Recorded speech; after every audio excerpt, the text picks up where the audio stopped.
Hello and welcome to Tell Us Your Effing Story, a podcast by franchisors for franchisors that goes behind the scenes with some of the most interesting characters in the Australian franchise industry.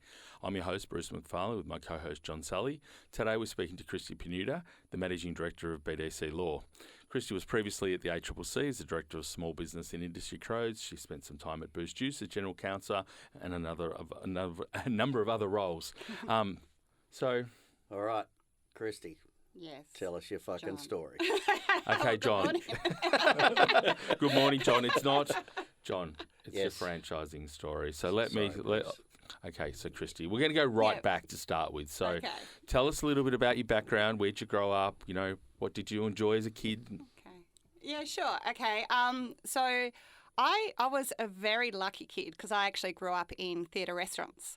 I don't think many people would have had an experience like that, but it was incredible. My dad was a true businessman. He had put on many hats in his life, and this was his calling, a theatre restaurant. And he had 3 other partners, did everything on a handshake, made lots of wonderful relationships, was very successful, had about 2 or 3.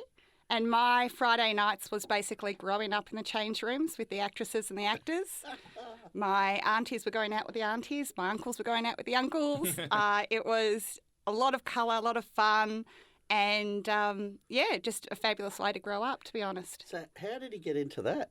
Oh, What's the background of that? what a story of my dad, honestly. So my dad came to Australia when he was 8. Very poor background, basically. He started paying for himself at school from the age of about 14. He looked a lot older than what he was, so he used to work at the train station, and then he worked as a male nurse, and then he went to the Navy, and then he was a policeman. He's basically done it all, but he's someone who's just full of life. He's someone who likes making people happy. And I think he worked as a manager at a theatre restaurant called Dirty Dick's. And he wore a fabulous outfit, looked amazing. He's definitely that kind of Italian, with the curly hair, big and broad and all the rest, got a lot of attention. And basically he was so amazing at his job that the people that owned that restaurant said, we want to do something more with you and we want you to run it. And he got that opportunity, and it was quite famous actually. Like people, like all the actors from all the TV shows and that would come on a Saturday night, and it was just brilliant. It was good. So what was he? What was he, the maitre d', or was he up there doing it? What was he? Yeah, a bit like that. So basically, the best one was Nero's Fiddle. That was the one that was the most famous. Anyone who kind of did theatre restaurants in the 80s would have gone. All the women wore, those are like togas and stuff like that. Yeah. My dad would greet everyone at the door. He had these amazing actors that were with him for most of, his restaurants that he had. He basically just made everyone feel like they were $1 million. And, everyone just had the best time. Awesome. And, it spoke for itself. So how old were you when all that was going through? When that was happening? We're talking about toddler up, really. Yeah. And so often at the end of the night, the regular customers would be used to me kind of pushing everyone aside and getting up on stage and, doing a bit of a dance. And in the end, my dad used to make it a thing. Like the first dance was with me and he'd bring me on stage. A lot of people thought it was wrong, a little kid getting on stage at 11 o'clock at night and having a dance. And when people started paying me money, I think my dad started to think, twice as I got a little bit older. But yeah, it was brilliant. Oh, that's so good. And the businesses, and he ended up having a few of them. So as a business, you saw the ups and downs as a kid working, the good times. You guys had a good life, and then different times it was a bit stressful and... Oh, very, actually. I think that's what kind of motivated me to become a lawyer, to be honest, because I saw how amazing business can be. But if you don't have things set up right and you don't have, if you don't think through things properly to begin with and have contracts and all that kind of stuff in place. I mean, these are the days when all the wives were, signing as, directors, and all the assets were caught up with everything. And half the time, no one really knew what they were signing up to. So when things go bad, I saw it go really bad, to be honest. And I think the hardest bit for my dad was when he did have a theatre restaurant, and it was tough. And everyone just started getting a bit disappointed with each other. You know, it's like you have so many highs, you back each other in, you find ways to make it work and get over the challenges. And it just comes the day when it's like, actually, we can't keep going with this. And as a business owner, you're the one that everyone is disappointed in. And, you know, I think that was very difficult for him. And he gave up a lot and risked a lot at that point. And so at school, you obviously did quite well at school. You know, what were your favourite subjects at school? Yeah, so when things were tough with my family, the one thing that they sold their house, they moved, they did all that. The one thing they did was keep me at my school, MLC, which is not the cheapest, but I was loving and thriving at MLC. Politics was my favourite subject, legal studies, psychology was the other one. That was actually my best subject in VCE. So did you always want to be a lawyer when you were going through, or did you want to go into business, or what were your early sort of career aspirations? Well, to be honest, I was that kid that started school early. I was 4. It all went up and over my head. I was the only girl in my Catholic school that I went to who would get smacked, because when I got bored, I used to just leave class because I thought I could just go home because I was bored now. And then and it was like that actually for quite a while. And then I got to year 8 and I just went, I actually want to be smart. I'm sick of like barely passing and all the rest. And maybe it was the subject choice as well. I was doing history and geography and all these other subjects. And I literally went from a kid who was just not getting it, failing, to Alpha Omega within the same year as like I have to say, when it comes to maths and like hardcore science, I'm still that kid who hardly gets it. But when it came to the others, I was excelling. Yeah. So, and then I said to my dad, I looked at him and I said, Dad, what should I do? Like, you know, what should I be? Because there's all these things about, oh, you're now an Alpha Omega, what are you going to do? He's like, I think you'd be a good lawyer. I went, okay. And that was pretty much it. Really? So when I was, yeah. So, Quite young. not to bring up old stuff, but what happened with your dad's restaurant? It just faded away? Oh, well, lots of challenges, right? So his last one, so first of all, like a lot of things, like, you know, whether it be Boost Juice, which I'll tell you about later, or whether it be like theatre restaurants, they have their peak, right? And especially when they're, so Nero's Fiddle was definitely at its peak. Things started to go a bit wrong at Nero's Fiddle. For my dad, he fell out a bit with his partners. We actually had a burglary at our house, and I won't go too much into it, but there was someone came in with guns and all that kind of stuff, and you know, it just all, the support wasn't there with the business. It was time to leave, and yeah, we went to Europe and we came back, and it was time for Dad to start something new. He gave there was French Knickers first. That was fun in Richmond. Sorry, is your dad still alive? Yeah, he's the best. Can we meet him next time? You would love my dad. He's incredible. He's the best. So he did that, and then it was Flicks. But Flicks was in there's a country club in Templestowe near Heidi, and there was this so you're at a country club. You've got a theatre restaurant. There's all sorts of rules with like council approval, liquor approval, all sorts of stuff. And my dad just, I think, you know, I wasn't around back then, but I think he was just giving it all a go and trying to do his best to make it all work out. Yeah. And it didn't. And I think it just got a bit too tough that way. Yeah. And so then, you know, while you're at school, you had a few part-time jobs working at school. So what sort of things did you do which weren't in the family business? Yeah, so I was that kid who at the age of, you know, 14, 11 months, you know, was determined that as soon as I turned 15, I'm going to have a job. So I lived in Camberwell at that stage, and I walked down Burke Road and I knocked on every single door until someone actually gave me a job. Started off at places like Sports Girl and, you know, all these ones that most 15-year-old girls would like to work at. Ended up getting a job at the recheck shop.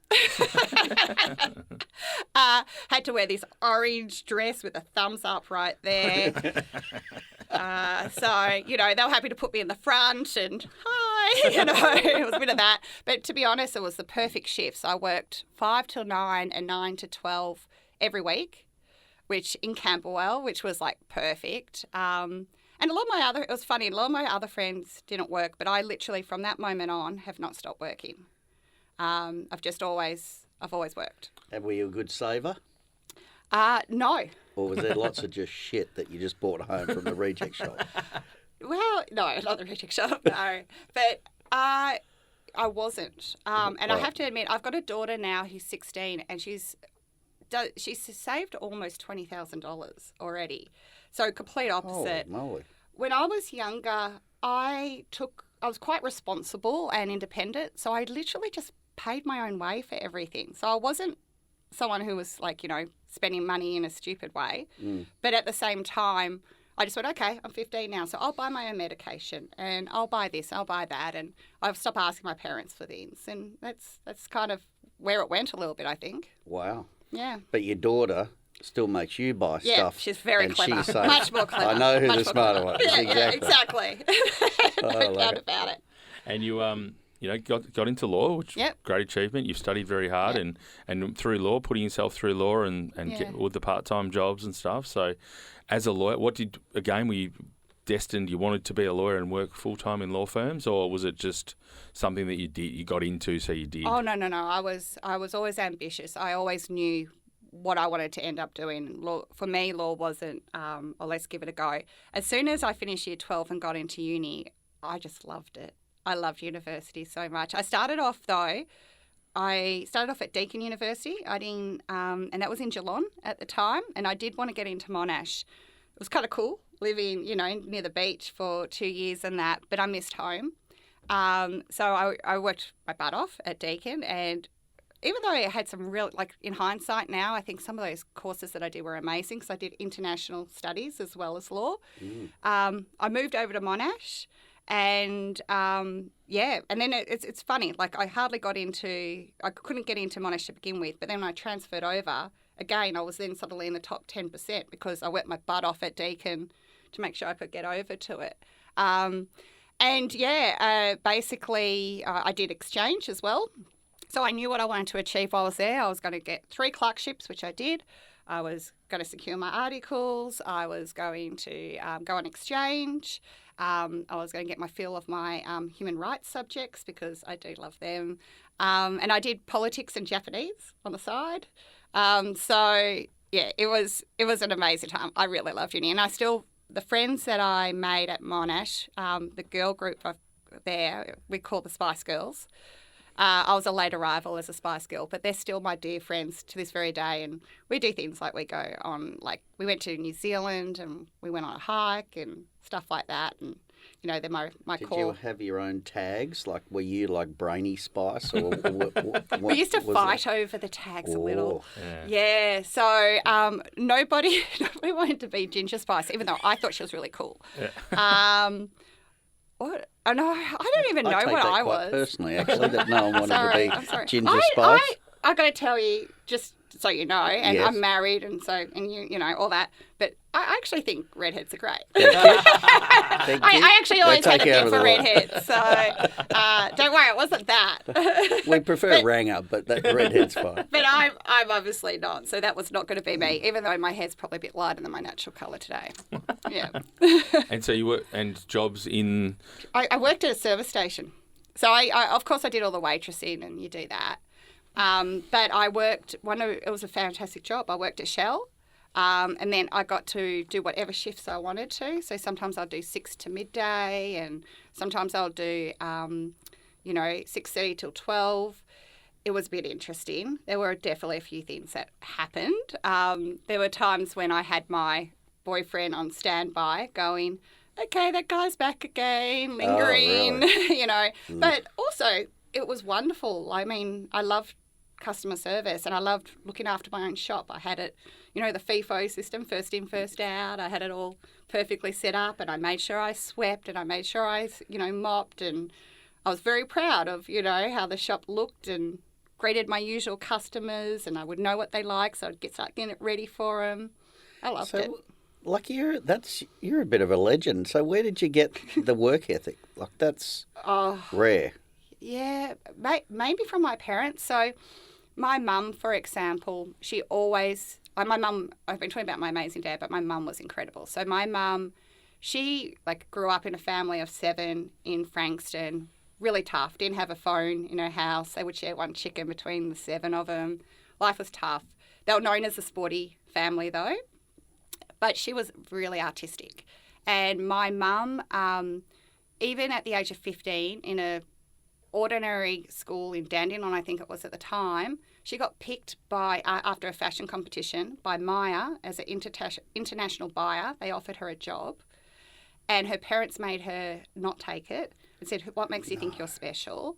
Everyone works at a bank when you get to 15, 16. You're just a girl. What are you doing?" And so no wonder my mum met my dad, who was just wanted to make anything happen. There was no limitations for him. They referred to him as Italian because he's very exotic. It would bring pizza over.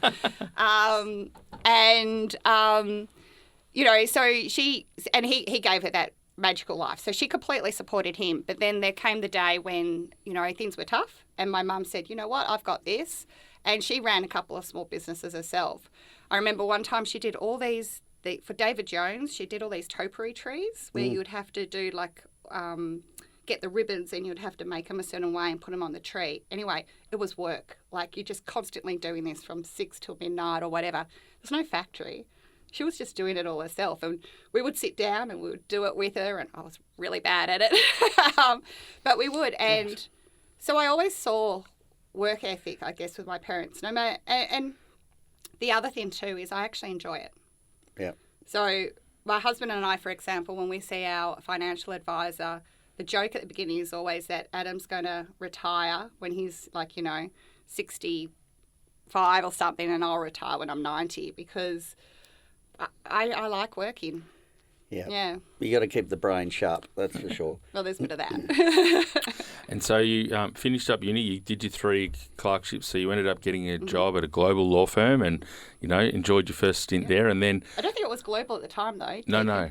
Yeah, Deacon's, Now Norton Rose, so now global, but one of the larger firms, so that was a great effort. And then early in your career, there was a position with a very new business called Boost Juice that had just started out. So one, you're a pretty junior lawyer, and you're going into a fast-paced, fast-growth business. So, there was a lot of things I know that happened around that time for you to think about whether that was the right thing for your career. What was your thought process?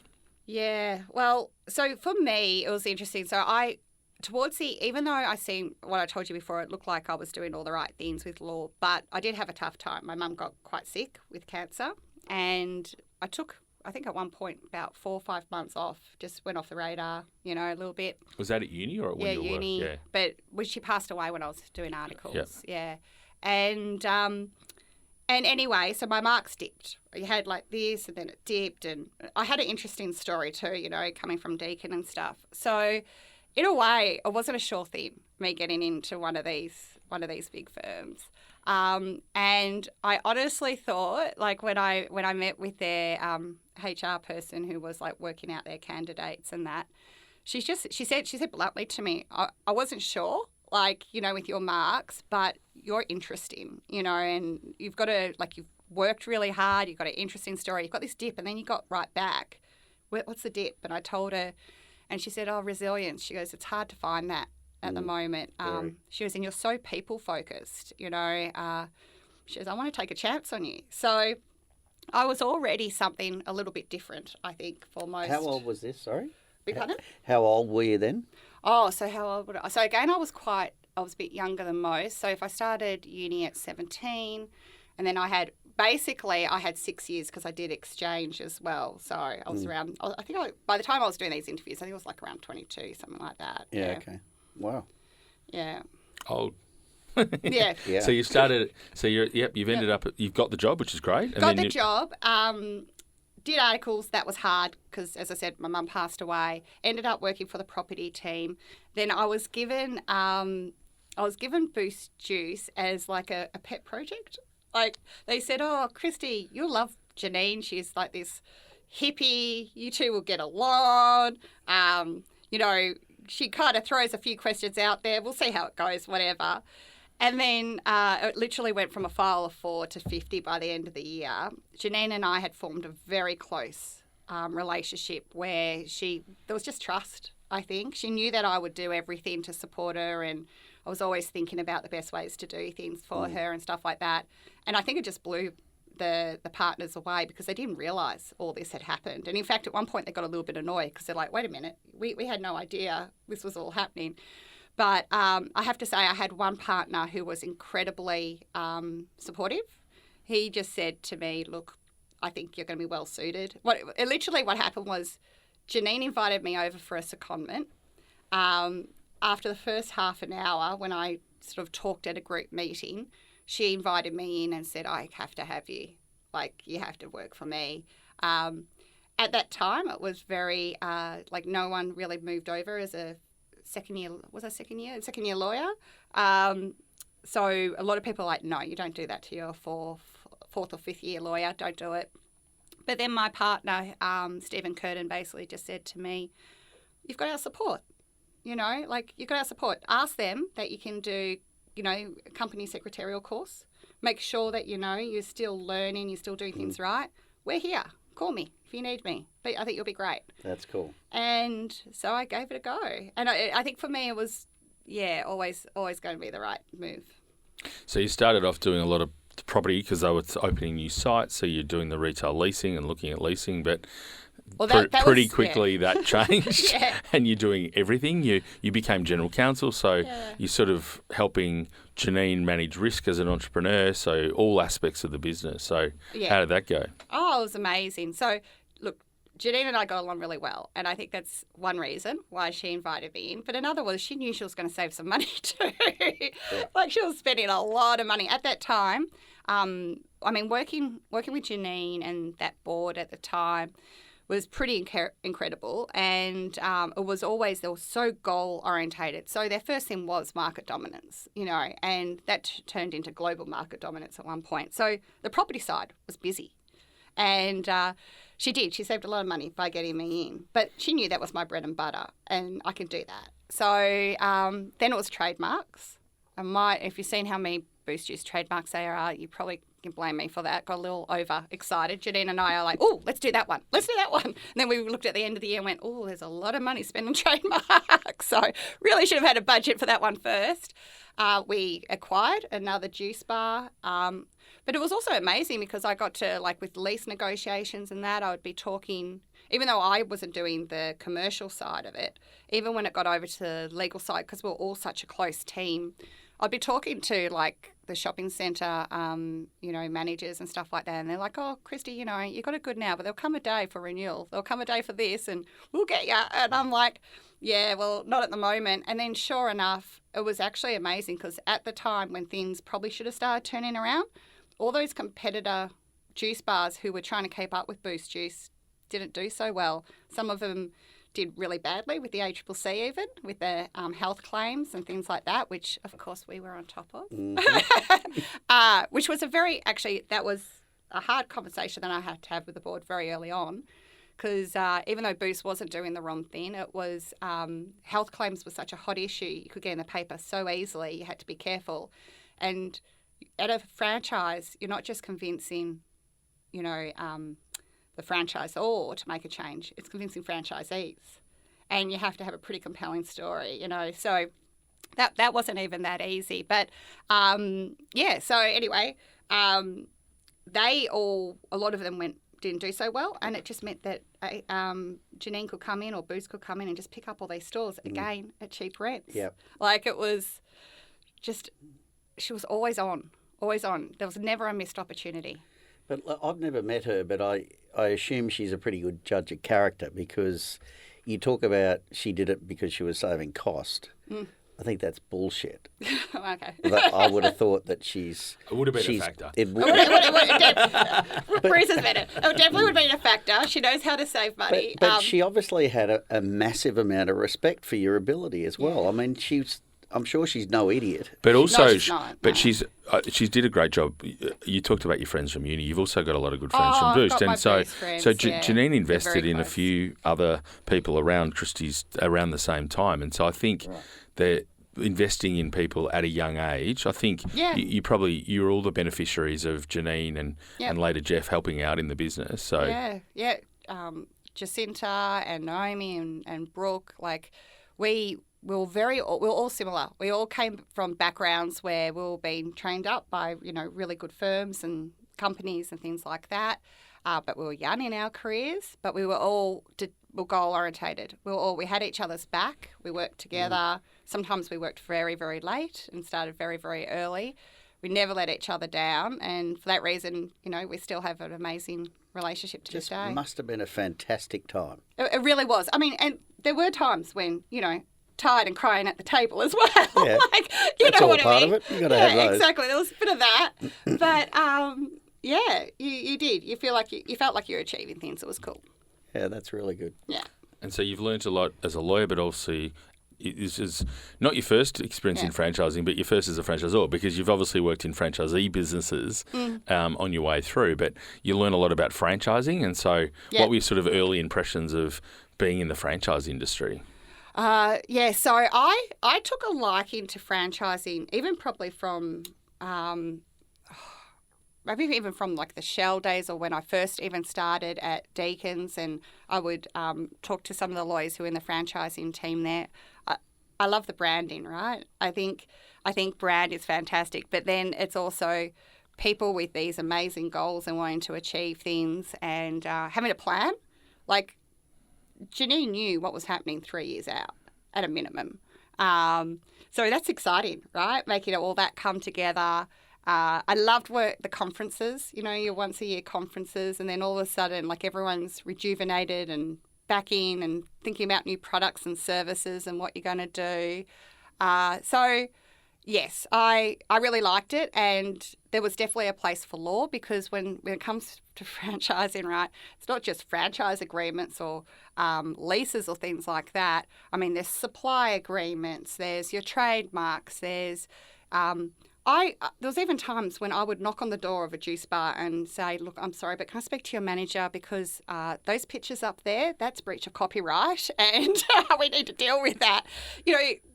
I was, as a lawyer, as passionate probably as any franchisee. So that was pretty cool.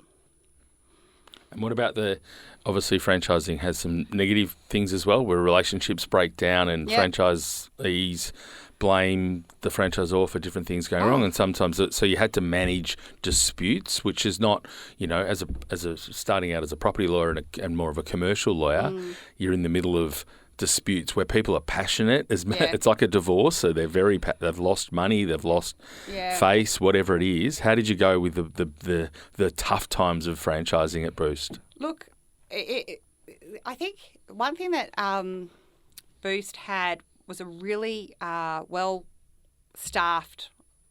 I don't even go a better word for it, support centre. There was a lot of support. So you had field managers, you had escalation points there.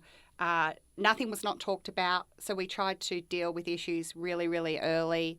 And even when I did mediations, in-house, they were very different. By the time we got to that point, there was already empathy with the franchisee partner. There was already a journey that has happened. Like, we tried this, we tried that didn't work, and now we're here. So what are we going to do about it? And, when mediations I used to love, because you'd break down I'm entitled to this and I'm entitled to that, to these are the problems we've got. How are we going to find a way through this? Together. There's going to be some winning, there's going to be some losing.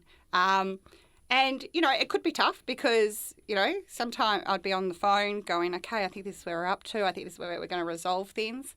And there would be some winning and losing in that. And, it was hard. But it was always at that point the right move to do whatever we needed to do. I have to say, though, with all my learnings with franchising and that since then, I actually think people should be doing dispute resolution much earlier.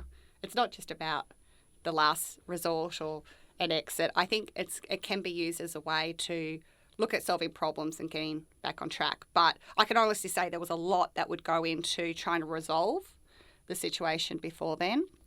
And then, of course, there were some times when, you had to look at more serious things like terminations or even like doing redundancies or things like that. And, I just think at the end of the day, we're all people, and you just have to do it with respect and empathy and honesty. And I think, that helps the conversation. It just sounds like that from what you said, the culture there was a genuine franchisor, that you've got an obligation to make sure the franchisee is working and making money. That's what it comes down to. Yep. And they took that seriously, and that because there are certainly plenty of franchisors out there that get you into a system and they don't do anything for you, and then they forget you. And those mediations, as you said, because there'd been so much pre that point, it was a very easy discussion to have because there's been genuine intent to help them. Yes. Is that... Oh, no, that's completely right. But the other side of it, so for me, it suited me and my character and everything perfectly. But for some people, they would have found Boost quite full on. You know what I mean? And so part of the reason why, it was that, so it was always going to be more of let's do everything we can to make something good happen or to resolve this, as opposed to the other of like, let's cut it off now. Like, this is the time to cut it off. And there might have been times when maybe that would have been a better approach because of the distraction and the time that it can take. But I can say that like no one was turning a blind eye to anything, that's for sure. So why do you say some people would find it full on? What was it full on about? That they were so in your face that they really were a strong franchisor that worked with the franchisee? Yeah, nothing was let go. I mean, there was, obviously with the field managers, they would visit, they would record. I used to run the board meetings, and we would discuss things like at board meetings, like, hey, this has got to this point. I'm really worried about this franchisee because of this. So I guess you just wouldn't go under the radar. There's no going under the radar. There was none of that happening, which is, I think, a great thing. But, for example, for some people that worked even at the support centre and that, it's like it was for me, 7 to 7 was definitely an average day. But that to me is exactly a franchise system. Yeah. That's how you do it. Yeah. And there's clearly no misunderstanding as to why it was so successful. Yeah. Because they did that shit. That's what you got to do as a franchisor. Yeah. I think that's great. Well, she did a lot of great things. She protected her brand, so the trademarks you mentioned, but if someone would copy her brand, she'd protect their brand, and that was... So a franchisor's two main things, build a brand and build a system, and she did very well, Janine and her team, at protecting the brand, and then the system. This is our system. If you don't like it, well, you're not going to last long. Yeah. Well, she's got an obligation to her franchisees and the value of those businesses. If the brand is undermined or weakened in any way, that goes to their value. So the biggest critical. team at Boost Juice, and I could be still to this very day, was their marketing team. And that was the team that did drive a lot of things. Brand was always put out there. They never stopped putting in new things. I remember I had a niece, when I just started at Boost, I had a niece who was quite young, and she wanted to go to Chapel Street. And the whole idea of that was to go to Boost so she could get a Boost cup and walk up and down with her Boost cup, Chapel Street, because that was cool. And I think that says a lot, right? Yeah. Yeah, it's effective. So how long were you there for at Boost? So I was there for about 5-6 years. And basically with Boost, everyone knows that's probably equivalent to about 4 times that amount. Yeah. Right. You feel like you really work hard. You feel like every day you get a lot out of it and do a lot. It was difficult leaving, but it was time at that point. Bit of fatigue in there? Well, she had a couple of babies. Babies in there, right. So I got pregnant, and then Janine and I had a conversation, and as I said, we were really good friends. And at that time, and things would have changed later on, I think, but at that time, where things were at, I just went, I need to go part-time, Janine. This, and I'm not going to be putting Boost absolutely first. And I know that's probably not right now for what you need. And I'm not willing to go second in place. And it's probably time for me to go back because I left so early to a big law firm and do that. And so, it was a really tough conversation. She's like, I don't want you to go. I still want you to be my friend. I want to be your friend. But it was the right decision at the time. Yeah.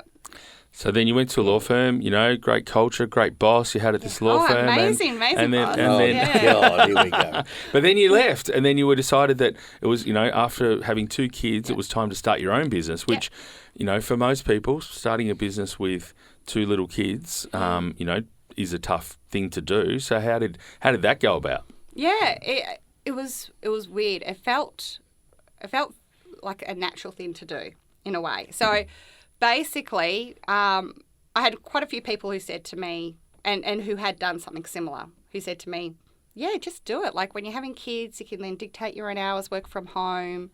It's pretty good. And I was lucky because one person who was leaving their practice to move to Perth and for kids and things like that pretty much just handed me clients, some really good ones, and just said, look, and I said, what do you want me to give you for this? And she said, I just want someone to look after him, and I think you will. Like, I just, and that's, I can honestly say too, when I left my firm, that's what I cared about it as well. It's like, I think at the time, Bruce, I might have even given you 1 or 2 clients going, they need someone right now who's going to look after them. They've got a lot of stuff coming up. They need to be guided. Because you develop really great relationships. So what was it like? Look, there's obviously challenges. I remember, I just did a couple small files to begin with, and then I got hit with a tax bill and went, oh, yeah, I forgot about this. Oh, you take a lot, don't you? So then the first thing I decided, like obviously you do your, I did everything by the book to begin with, business plan. I did a 1-page brochure. I got Janine to have a look over it. I got my trademark, all that kind of stuff, set myself up. And I realised if I was going to spend money on anything, it would be an accountant, because that's actually what I'm not very good at. And I wanted things set up right from the beginning so I didn't have to scramble and try and work it all out later. So that was one thing where I spent a bit of money on that. But then it actually started getting quite busy and my clients were growing and it was hard to keep up. I had a lot of other friends who were amazing lawyers who were looking for flexibility and some work. So that was great, having these amazing lawyers and paying them probably not as much as they deserve, to be honest, but everyone put that flexibility and managing life first. And then, but the problem with that, the other side to the flexibility was, the price that I paid for it was they might be like, look, this week I can only do maybe Thursday afternoon. I might be able to work Monday morning. We'll see. So I was the default, and basically I had to make sure that the firm looked after my clients and they would help me. But when they did help me, they were good. So it was quite good. But I was always one. I took on the legal practice for a reason. It was to have that balance when the kids were young. I really loved the clients. I set myself up well, but I was never completely sure whether it was going to be my lifetime career. And then I saw ACCC position get advertised, and I think I told you at the beginning I was always interested in like politics and government and human rights and that, and I thought, and it was a role that literally looked like it was speaking to me, in the sense that we need someone who understands small business, we need someone who's been a lawyer, we need someone who has high integrity and ethics, and that's what I aspire to. I hope I achieve it. But yeah, I saw it and I just kind of went, okay, I'm at the point with the business where I either need to make a decision. I never put a cent in. I had a partner at this point, and I had a couple of employees, and 2 were young lawyers as well. So it was a really big call if I was going to get out, but it was also this big call of, am I willing to invest in this business at this point? Can I see the next 20 years in this business? And I wasn't ready, to be honest. And I knew my heart was elsewhere, so I went to the ACCC. And it was pretty tough. The exiting wasn't fun. Well, so, no. Yeah, you can imagine it from the other point of view as well. It's, it's difficult because that person was willing, I think, to just keep going for the next 20 years. I think they felt it was a bit personal. I tried to do things as best as I could to make sure everyone was in a good position, but I don't think that helped. I think it actually probably made things worse. So yeah, it was tough, and all of a sudden I thought something that I had set up really well, where, you know, it's all very professional and all the agreements are in place. Like I didn't do what my dad did. I had like all the agreements in place, but sometimes when it comes to relationships, they're not enough to really. I mean, unless you're going to go to court and sue over it, they're not enough to sort it out. So it was difficult. Yeah. So how did you? I can see by your body language it was a very hard time for you. How did you get through that? Do you have a lot of advice around you? And yeah, I did. And sometimes did you listen to that advice? Yes, I listened to all advice. I was probably just a bit shocked as well.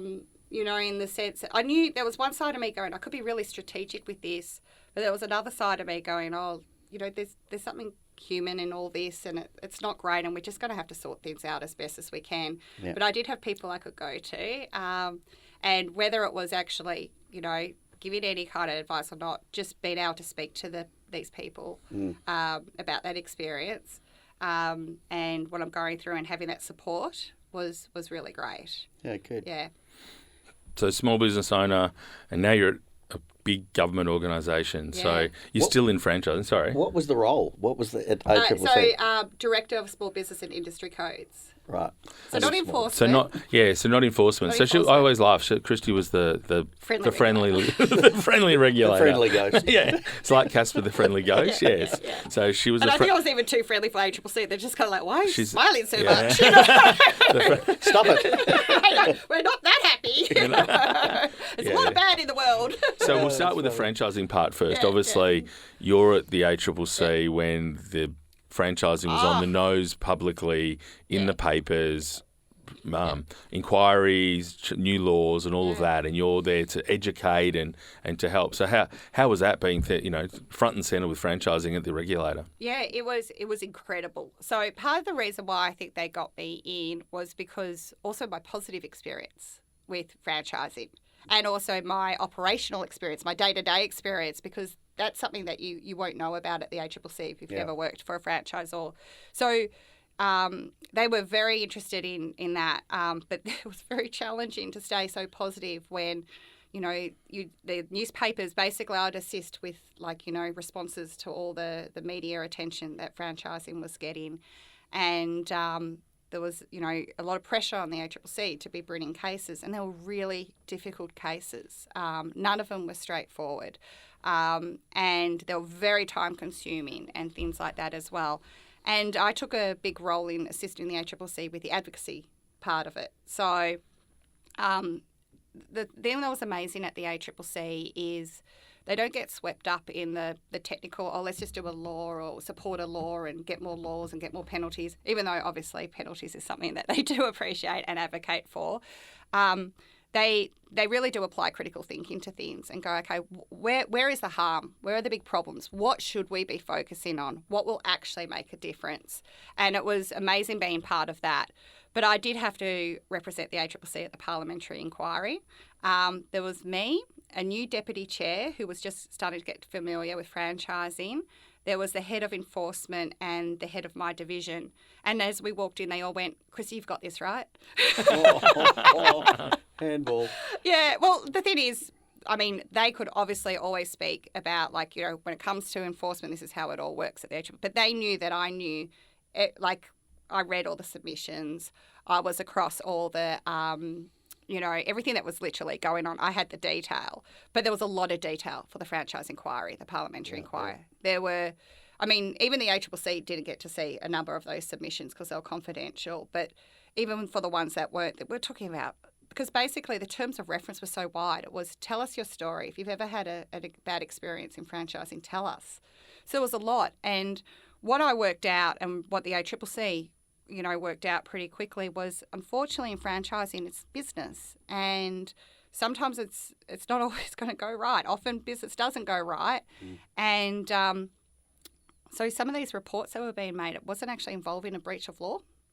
It was actually just involving, you know, you probably shouldn't have signed up to this particular franchise in the first place, or a change of franchise or owner or things like that. So it was really difficult. And honestly, like about before I started speaking, 5 minutes before that, well, I don't know if I should get into it, but I was going to say there was a late submission that was presented by an industry body for franchising, which had a really good go at ACCC submission just before I got up to speak. And it actually worked the other way because it was obvious that it should have been done with more notice and things like that. Yeah, but I actually found it interesting. They were either it was going to be really tough, but I found instead they were just really interested in understanding better what the ACCC saw as the issues in franchising. And then I got to explain the code a little bit, so that was fun. I could do that. But that would have been a really cool experience. Oh, I was on such a high afterwards. Yeah, I was. I loved it. I afterwards I sort of called my husband up and I'm like, I'm standing up in the foyer of Parliament. I'm like, I kind of like this.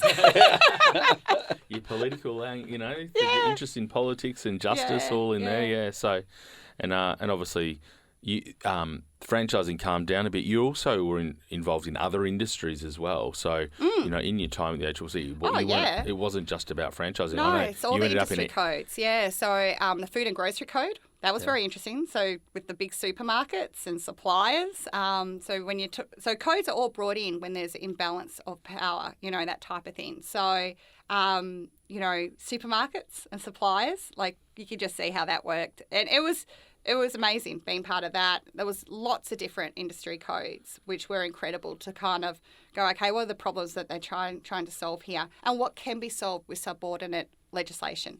There's only you can only go so far with regulations, because at the end of the day, it has the force of law, but it's not primarily legislation. Yeah.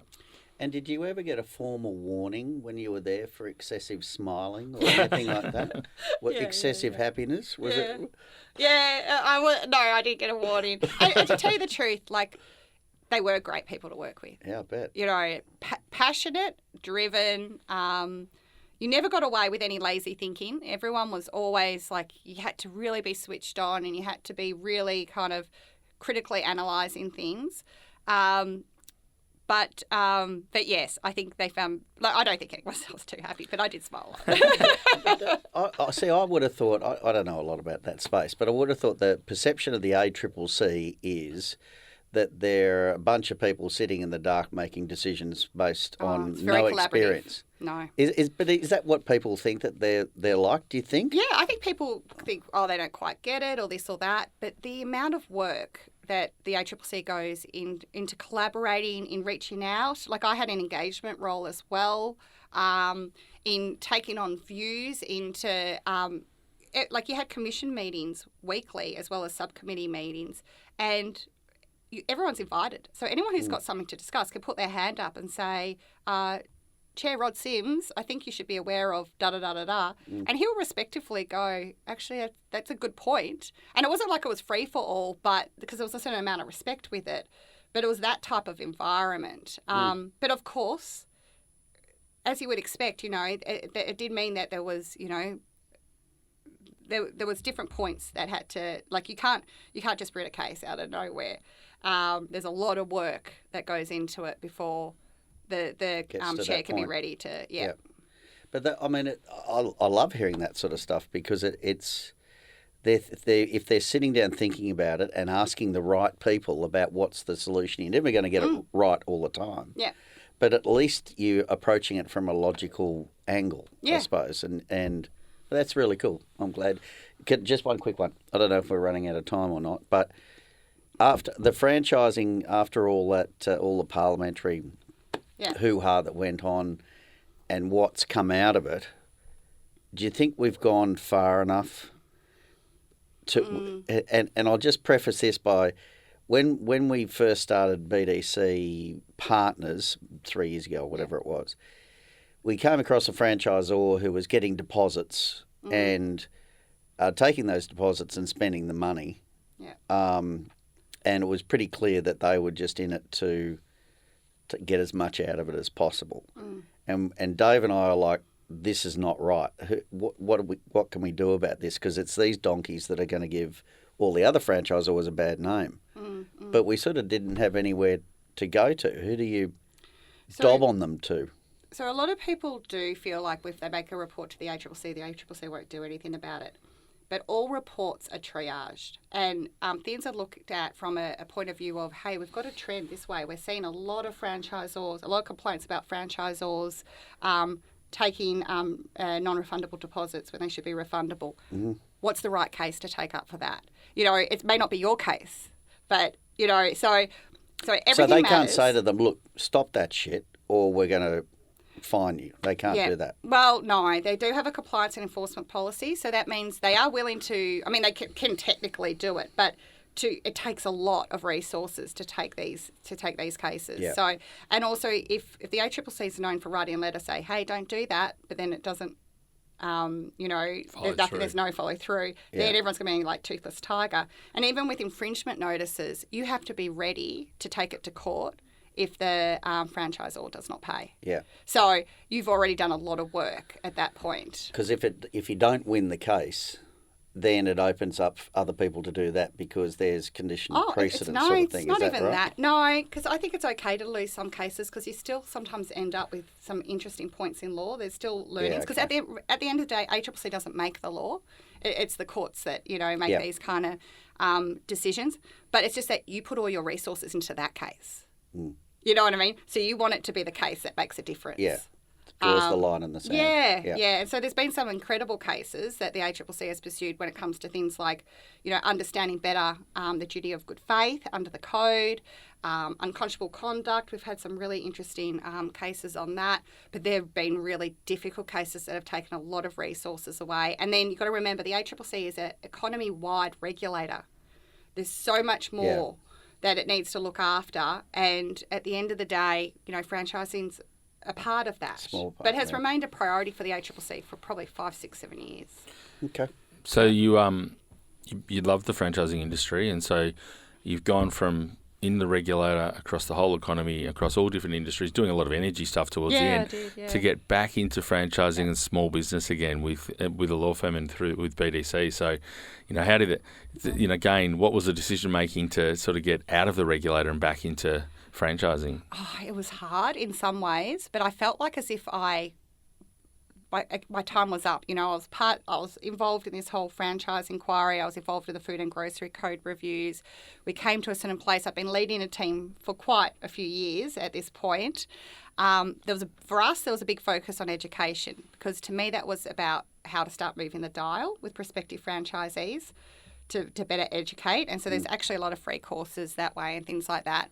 But then it kind of got to the point where it's like, I actually miss personally advising and looking after clients. Yeah. And I've learnt so much along the way. There's so much that I can share.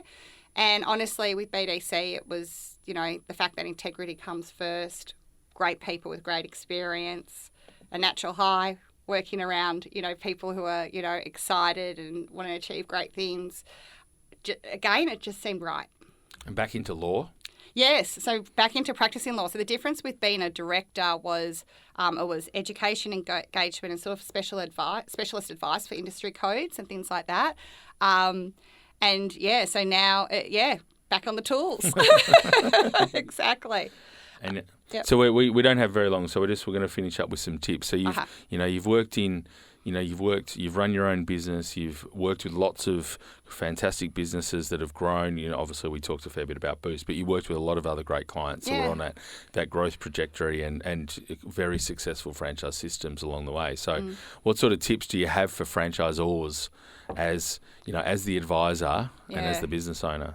So one is just because I've seen it, right? So the regulators, ACCC, Fair Work, ASIC, ATO, and also the Small Business Ombudsman. No one knows this, but they probably knows this, but they get together every quarter, all the small business counterparts, and go, what are we doing for small business and what can we do better and how can we do it, covering all bases. And so there's actually a lot of free resources on each of their websites. And you may think it's some boring guide or things like that, but they try not to be. They actually have e-learning, ways to engage people. They have updates and newsletters. They have checklists. And I know, for example, when I had my own small firm, and now I'm in this position again where, we're building up systems and things like that for the law firm, being able to go to the Fair Work Ombudsman website and go, okay, so as a small business, what are my responsibilities when I'm employing people? Oh, there's some great templates here. I'll just use them. What about if, I something's not working out and I need to move someone on? What are my obligations? A lot of people just don't really appreciate the fact there's a lot of free resources out there. Use free shit. That's Yeah, what it basically. But learn as well. I think it's about the learning. It is the learning and understanding, and it is there, and they try hard to engage people. So that's one. And the other one would be a lot of people get so excited when they first start and they just jump right into the sales or the actual work itself. That all the systems and processes and things that you need to set yourself up for success, I thought about too late. And I think maybe a trick with that is to think about the end at the beginning. So if you think in 10 years' time you're going to sell, it gets really hard to sell if everything's everywhere. You don't know where that agreement is, or you haven't set up, things over here. So I just think people, when you're starting a business, think about the end at the beginning. And I think that might help motivate you to set yourself up better so that not only will it just help you be able to concentrate on sales and things like that because it's all set up, but it won't distract you and it will help you in the end if you want to sell or whatever else it might be. Very true. Get your foundations right. Yeah. It's great. Very true. Thank you very much for telling us your effing story, Kristie.